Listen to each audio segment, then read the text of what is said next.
What's up, magic makers? Drew here. Today I'm going over how I make my ancestor candles, and before that I just quickly kind of wanted to touch on my personal relationship with the ancestors. Yes, I am saying the ancestors because while I am absolutely talking about my specific blood-related DNA ancestry, I am also just talking about a more generalized idea of ancestry. So, for example, women who have come before me and paved the way for me to live as I do today are my ancestors, mothers and daughters and sisters and what have you.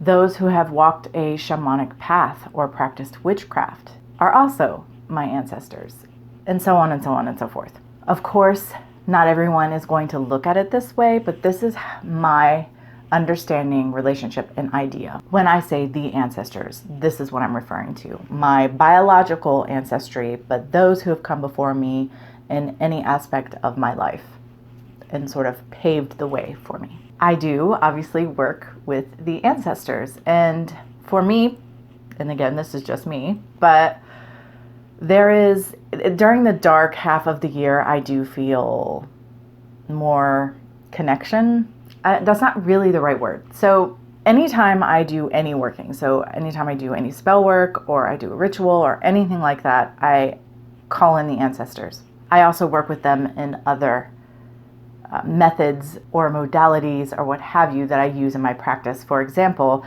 I have done extensive ancestral clearing and shadow work with my own blood DNA ancestry.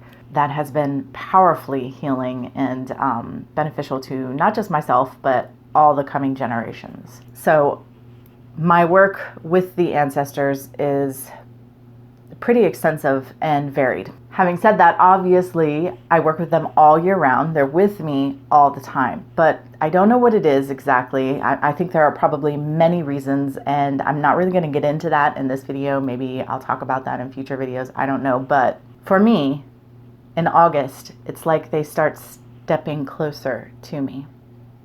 And then in January, it's like they start stepping back. They don't go away. They're still there, but it's like the interaction is more palpable almost. It's like they're standing closer. I don't know how else to describe it. Energetically, that's how it feels. And here it is August. So I decided I would go ahead and do a video showing how I make my ancestor candles. Now, there are probably lots of lovely candles on the market that I could buy, made by beautiful pagan and witchy practitioners. And obviously I'm down for that. As most of you will know, I myself have a shop and I make candles among other things. So it would be awfully hypocritical of me not to support or encourage others to support creators of this sort of thing. But I have to admit that when it comes to certain things, like my ancestor candle, I really want it to be hands-on. It's something I want to do myself. I don't want to buy somebody else's. I will happily buy someone else's, most anything else, to enhance my working or for my working. But in this case, I really, really do like to be hands-on in making the whole thing. There is a sort of two-step process to my candle. It has two versions, if you will. One leads into the other. You will see what I mean when we get there. I am going to go over how I do both of those, and they are different. But I also feel that this sort of transformation, this transfer of energy from one version of the ancestor candle to the other is very fitting, because we are talking about the idea of wisdom and guidance and communication and experience and a plethora of things being passed from one generation to the next. So I think it's very fitting.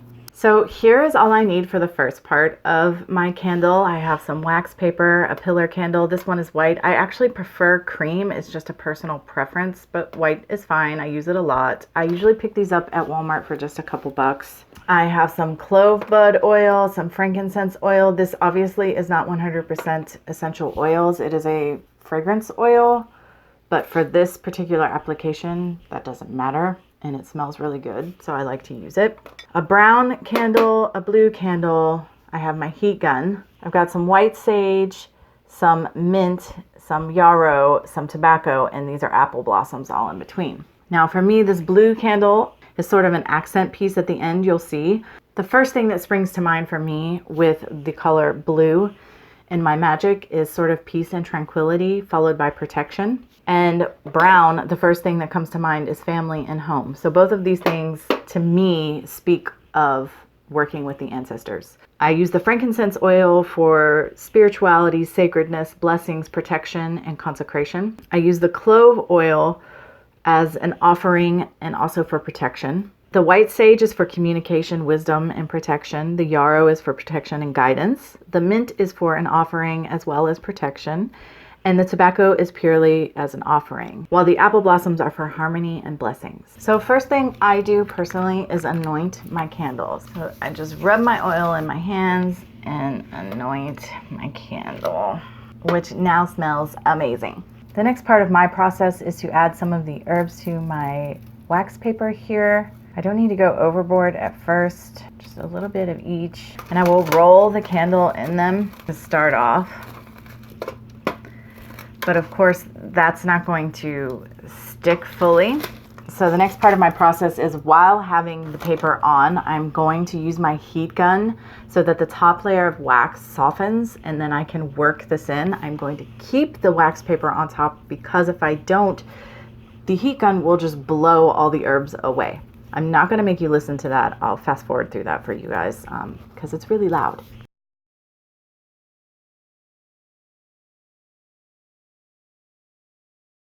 If you are going to use a heat gun and you never have before, please do so with caution. Think of it like a hairdryer, only way hotter. It needs to constantly be in motion or else things will literally catch on fire and burn. And be careful around your skin. It can get really hot if your hand is in the way. So, constantly in motion and work quickly. It just makes everything a lot easier if you do things in a timely manner. So now that they're kind of stuck in a bit, I'm going to use the heat gun directly on the candle without the wax paper because it'll be more effective at softening that top layer of wax and really get my herbs in.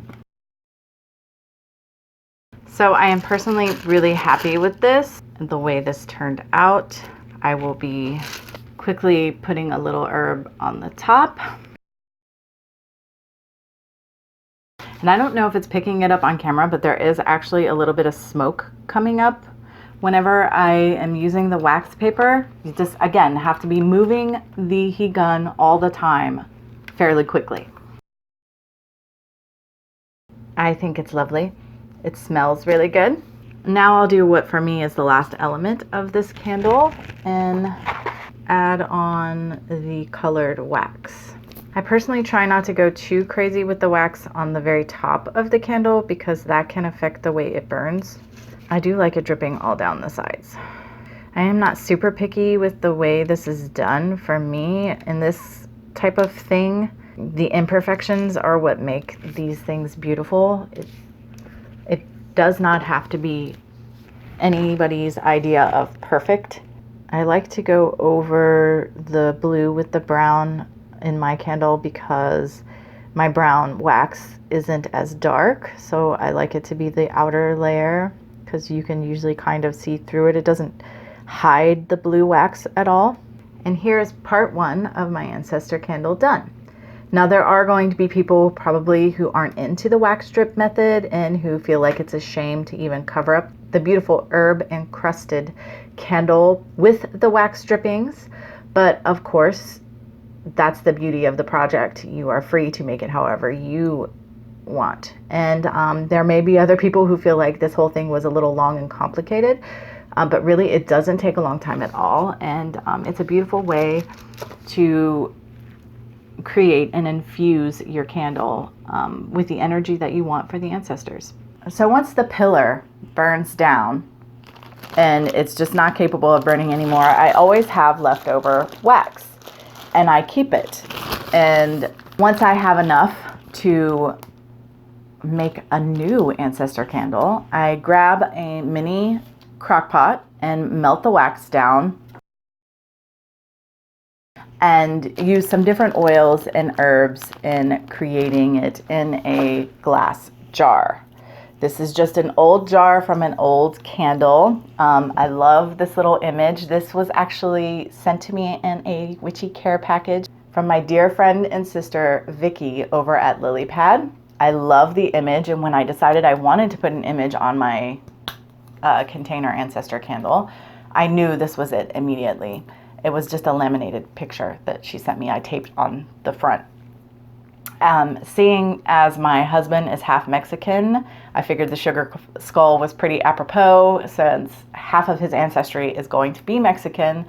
But just in general, I do associate skulls and these beautiful sugar skulls, why not, of course, with death and with ancestor worship, or I don't really worship anything, but ancestor work.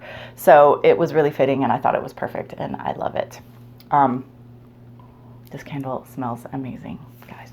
This next part of the video where I go over reworking my candle, I pre-filmed earlier when it was time to actually make the candle, because I'm already into burning it. But I did want to wait to do this video till this time of year because, as I said, for me right now, the ancestors are slowly stepping closer to me. So I thought it was an appropriate time to do this video.